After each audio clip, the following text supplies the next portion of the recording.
Welcome to Transcendent. I'm Raya, and I'm the daughter. And I'm Joe, and I'm the dad.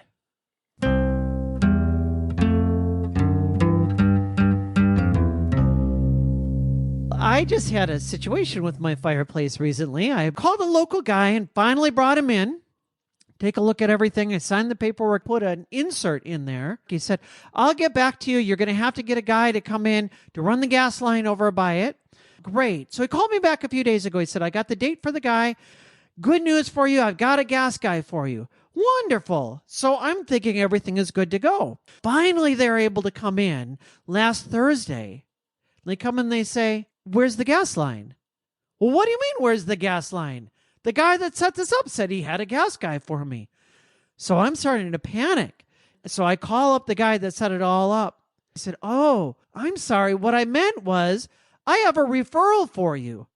I said, well, that was not clear at all. So I'm panicked. I've got these workers right there, and I've had to wait over 2 months for this to come in. So I call up my own plumber, and I say, hey, look, I've got an emergency here. I got these guys here.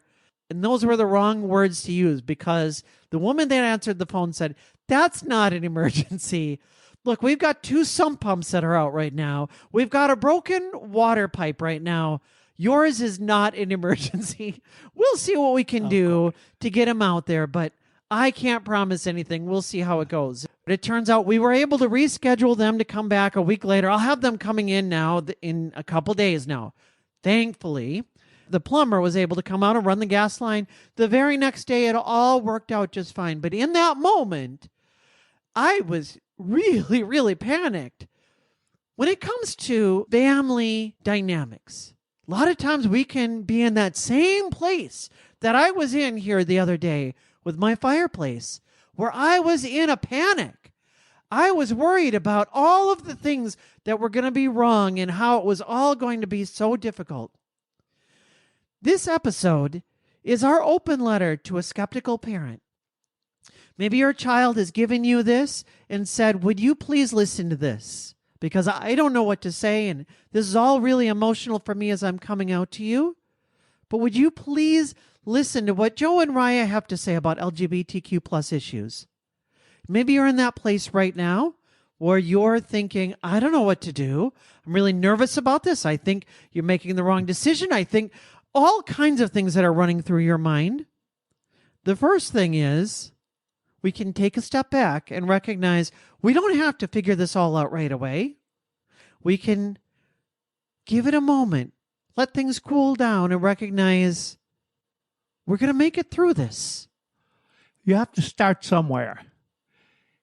And I would say where you start is by saying, we're going to keep the relationship together. We're going to be open with one another. We'll learn from one another. I know if you're thinking like I was thinking, and you're probably not, everyone is unique. There are no 2 people that are having the exact same experience. But you might be having an experience like I had, like, well, I want to be accepting, but I can't be affirming. That's going to take a lot more. Accepting means, okay, you're welcome here. We're going to have you over, or you can stay in our house for as long as you want. But I have some concerns, and I have to share those with you. I just feel I have to tell you because I care about you very much. I love you very much, and I don't want anything bad to happen to you. And I feel if you're making a decision like this, you're going to regret this. And I don't want to see that happen to you. I don't want to see you come out to be something that you are unhappy about and that you're going to end up with no friends and have a difficult life. So I'm bothered by this. To step into affirmation seems like a really big step for me. But what I can do is tell you why you shouldn't do this. Right. And now with our situation, I'm transgender. And so that was about just shy of a decade ago that I came out to you and said, Dad, I know that you've always known me as a boy or as a man, but I'm really having some big gender issues. Now, for you as a listener, maybe your child came out as gay or lesbian or bisexual or transgender, non-binary, any of all of the things, the LGBTQ plus community, the different identities have proliferated, and there's a lot of different places. And that's one of the things right away we think, what is all of this stuff? Why are there 4,200,000 different new genders now? And why is there this? And why is there that? Why can't people just be how it's always been? Well, the reason why people make all of those things, it's not because you're supposed to learn it or get it or understand it all. This is for those of us that are experiencing it. We're just trying to sort ourselves out. We didn't get to choose to be who we were. Well, I didn't get to choose to be transgender. I think that's something that is step one. I think that is one of the things that is a misunderstanding by people who are not affirming. They think it's something you choose. And I think that is one of the reasons that people are so concerned about that happening, because they think you're making a choice. I would say it's very, very likely that your son or your daughter or your child has spent probably hours and hours, maybe days or weeks or months of time praying, God, take this away from me. God, I don't want to be gay. God, I don't want to be lesbian. God, I don't want to be unsettled with my gender. I don't want to be wearing women's clothing. I don't want to be going out and trying to have people call me a man when I know that I was supposed to be a woman. No, we don't start off thinking, what can I do? And I know that there's a sense of, well, it's just a big fad, and there's a lot of kids doing this, and maybe it's because they're watching TikTok too much right now, or maybe, and you know what? Maybe there are influences, but in general, those influences only make us aware of the dissatisfaction that we're feeling inside already. You can't make yourself dissatisfied when you're happy with who you are. You can't make yourself, unless there's already an innate dissatisfaction with how things are, with the status quo.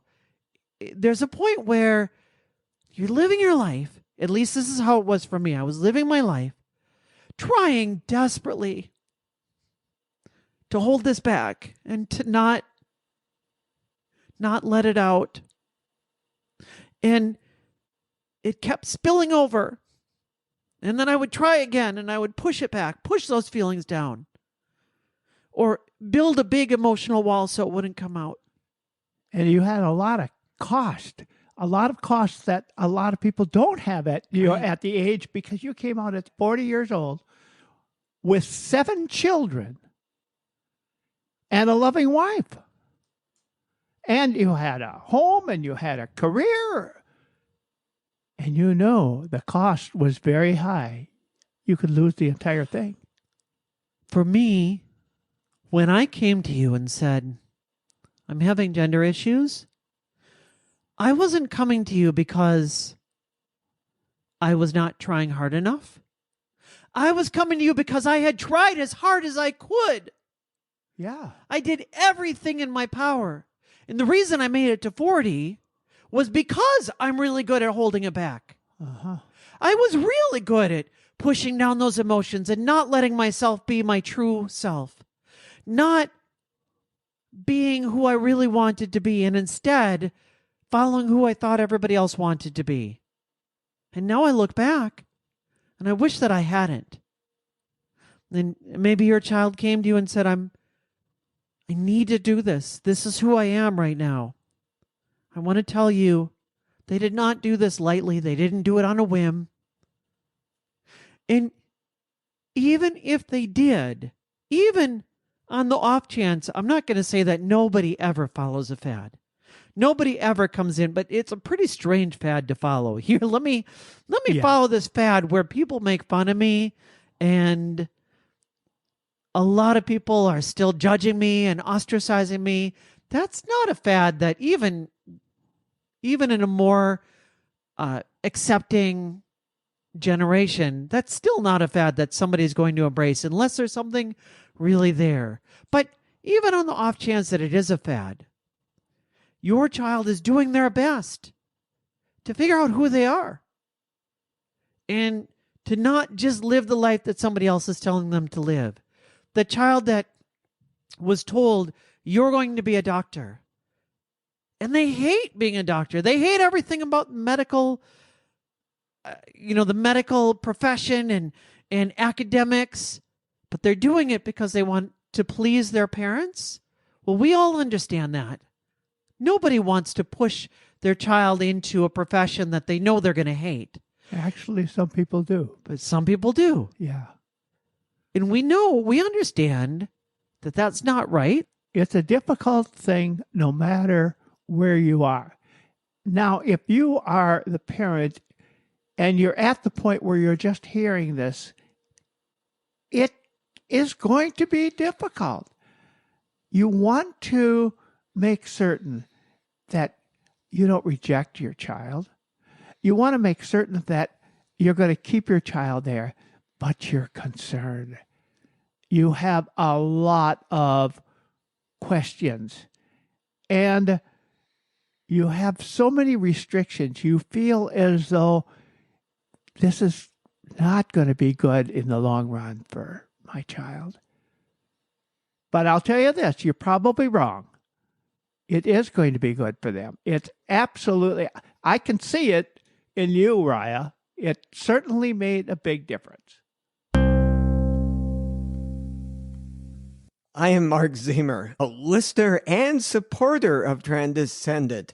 I've been a Lutheran pastor for 45 years, and oh, what a journey that was for me to understand the LGBTQIA community and what that meant. I was so not understanding and hurtful. So this podcast is incredibly important to really educate and understand and to hold relationships together. So I urge you to consider listening, of course, but also supporting. You can go to transcendent.com and click on the heart with a support button. You can give as little as $3 a month, and you can cancel at any time. Important for all of us on this journey of understanding, keeping relationships together, truly being people of love. What are you going to do about this? Now you've heard that your child is coming out to be one of those letters in the alphabet that you didn't understand. What are you going to do next?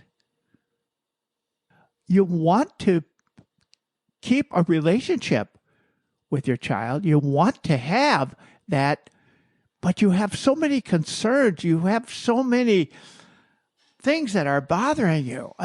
First of all, you're worried about them. Are they going to be in trouble? The people, they're going to lose everything. It's going to be terrible for them. They could be beat up. They could even be killed because of what they think. There are huge factions of people out there that are going to find them to be disgusting. What are you going to do about that? Well, I suspect one of the things you want to do is give your point of view. Go on and talk about how this is going to be bad for them. I suggest instead that your next step should be sincere listening, not just say listening and you can come back and say, oh, I am listening. I hear what you said, but no, that's not listening. One of the big keys about listening is you don't have to agree. In fact, the best hostage negotiators have learned that when you're negotiating for hostages, you always take the tone down. You bring things real, low. You lower your voice and you de-escalate, and then you listen and, oh, Yeah, well, tell me what you're going through. Tell me, and then you listen, and you're not yielding points, but you are empathizing, and you're trying to find the humanity in that person. Well, that's what's going on here. I am not asking you, as somebody who is a member of the LGBTQ community myself, I'm not asking you to change who you are and what your beliefs are. Look, I know for me, as a person of faith, really had a very, very difficult time trying to navigate all of this for myself. And we've done some episodes here about how we've come around from a faith perspective, but maybe you never will. Maybe you think this is not what the Bible says. And for your child to come out and tell you that they are gay or lesbian or transgender or any of those letters is to you like them coming and saying, Mom, Dad, I'm a drunkard. Yeah. I just love drinking and I love getting drunk all the time and I'm an alcoholic and I have no plans to change. And you're thinking, this is not good for you. It's not healthy for you. I'm really worried about you. Not only am I worried about you, but this is putting you at odds with God. You can come up with something like that.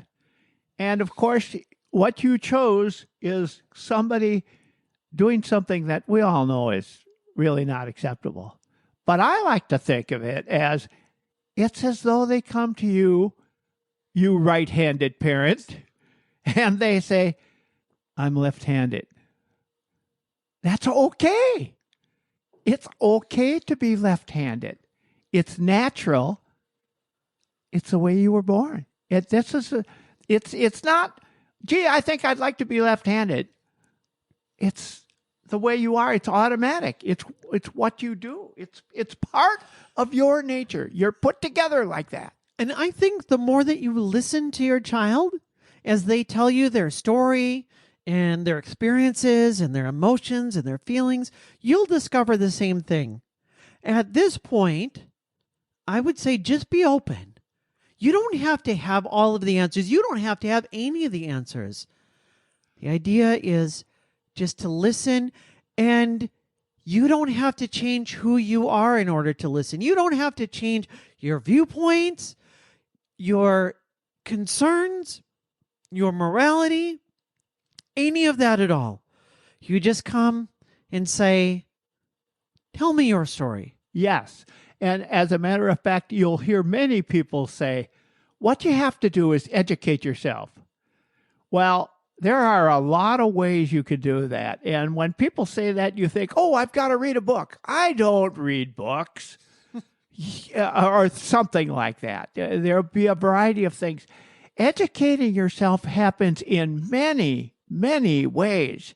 Talking to other people, talking to other parents who've gone through that same thing. You're going to get all points of view, but you'll get a collective education out of it. You can maybe go to, there are organizational meetings that you can go to, and they're quite interesting. And the more you learn, believe me, the more you realize you don't know, and the more you learn. Since we've done this podcast, which is now in its third year, I am amazed at how much I have learned. I have learned, and I'm not saying you have to agree with me, but I'm telling you I know that LGBTQ people, this is natural. It's not something that's not natural. I can tell you that the universe is considerably bigger than I thought it was. In fact, you're going to be surprised to hear this, but it's at least 1 out of 10 people. So I'm going to tell you, if you know 100 people in your life, you think, I don't know anybody like that. I can tell you, you absolutely do. You will also find out if you talk to other people and you think, oh, what are my friends going to think? And how can I tell this to my neighbors that I've known for such a long time?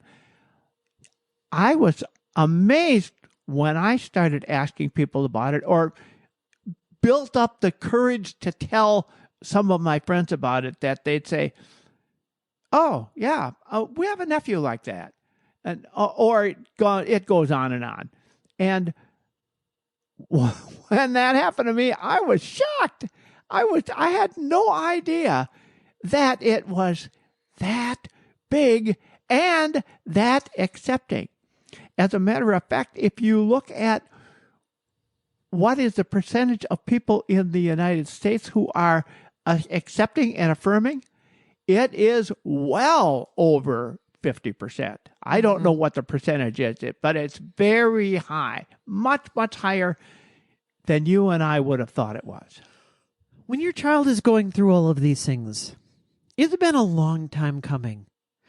It might seem like this is just coming out of the blue, and where did this all come from? I've never heard any of this before. Now, maybe you've seen it. Maybe you've seen the signs coming, but I can tell you with me, Dad didn't see the signs coming. No, I didn't. I hit it very, very well. And somebody that maybe could see into my heart could have pulled it out. I did a really, really good job of hiding who I was because I didn't want to be this person. And I have a lot of willpower to be able to pull those things back. But it was not right. It was not healthy for me. And so this is a long, long, long time coming. I can tell you for me, those feelings go back to some of my earliest memories as a child of wishing that I could be a girl. Your child probably wants you to know at least 3 things.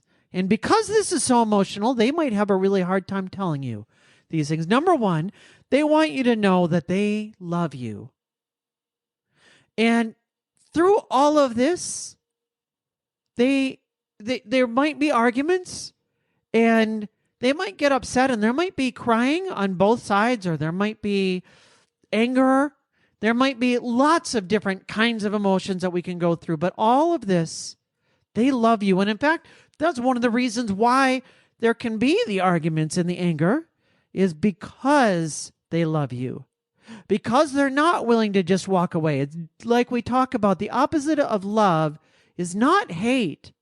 It's indifference. Oh, absolutely. So when things get heated or difficult, it's not because they don't care about you or they're trying to break the relationship. It's because they're trying to keep it. I've got another thing I'd like to share with you, and that is, don't beat yourself up because you think, oh, I'm not doing this right. I don't know, and I'm alienating the person and I don't mean to, or what did I do to make this person this way? And none of those things are things that are helping you. You can't beat yourself up about something because perfection doesn't matter. Growth does. And that's the difference. As long as you're growing and learning, you're going to be happier with yourself. And you take it a step at a time. It doesn't happen overnight. Actually, in my case, it happens over years. I'm still learning. Now, of course, the flip side of that, what your child wants you to know, that brings me to points 2 and 3 of what your child wants you to know is mistakes hurt. So yes, please be patient with yourself. It's going to take some time. There is going to be a learning curve. But at the same time, when your child comes back and says, you got my pronouns wrong again. Look, stop calling me by my old name. That's not my name anymore. That is actually bringing us to the third point, is that none of this is about you. It's tempting to think when they react, and you experience this with me. I was very even-keeled before I transitioned. I would say I was as well-adjusted as anyone that I know. And still, every mistake would make me upset, but not because of you. And that was the hardest thing that I had trouble explaining to you early on. Yes. Because you would think that it was about you, that I was mad at you, or I wanted to change you, or I wanted to. And the reality is it had nothing to do with you. Yeah, it made me feel like, hey, I'm trying. Can't you get over it? Right. And of course, the analogy that I always use is it feels like a kick in the shin. Yeah. I understand you didn't mean to do it, but it still really, really hurts. There is nothing that makes it feel okay for me. And what your child is trying to help you understand is those mistakes that you make, it's not about you, but it's about how deeply, deeply that hurts. And, we kind of figure that we can know how somebody else is feeling, but we're really bad at that. Well, you're talking about that as a transgender person, but are there the same kinds of things, for Sure. example, with lesbians and gays Sure. and the other alphabet names? Yes. I mean, it certainly is, things where it's going to be a minor thing that comes up. I think that there's less, but it's probably much more explicit there of really another, sly comment again about something, or another thing that just reminds me of how judgmental you are towards me. I don't know that because that's not my part of the alphabet soup.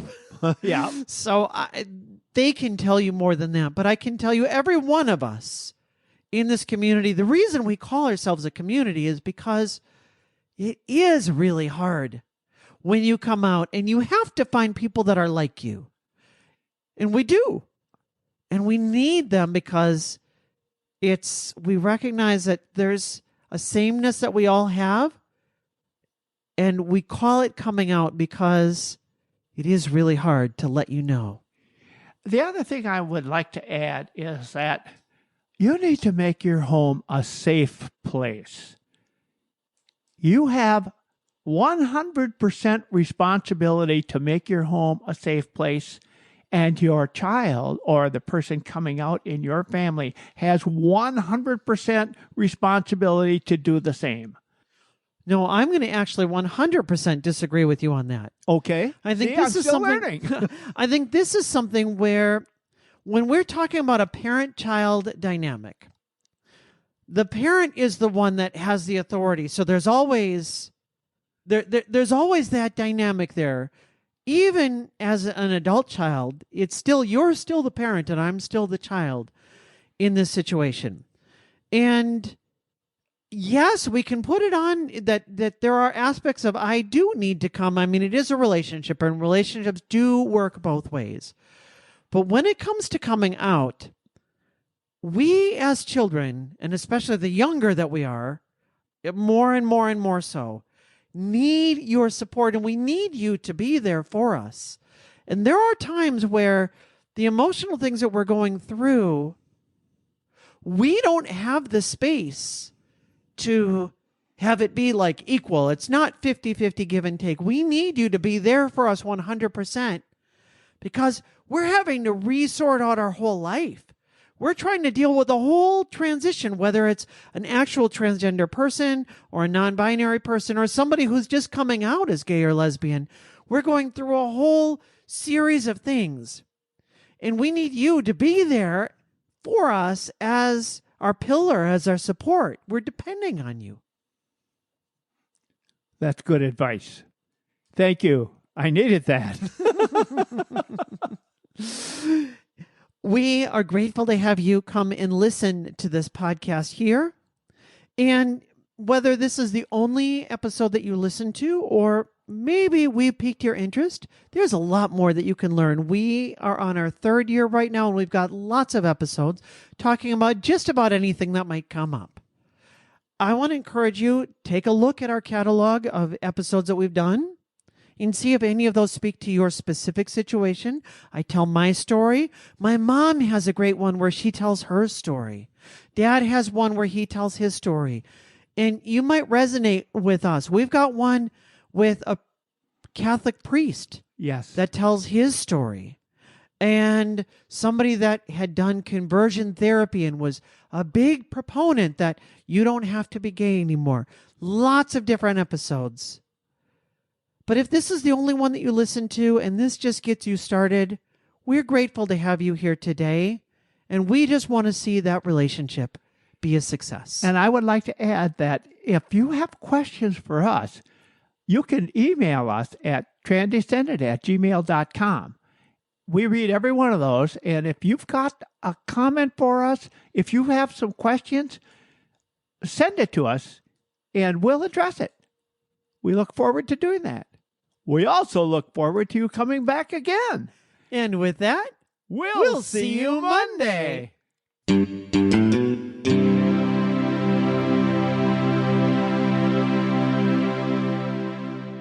Boy, that was really creative. How did they come up with a word like that? The fireplace. Wow, I bet that took a lot of thought to come up with that word.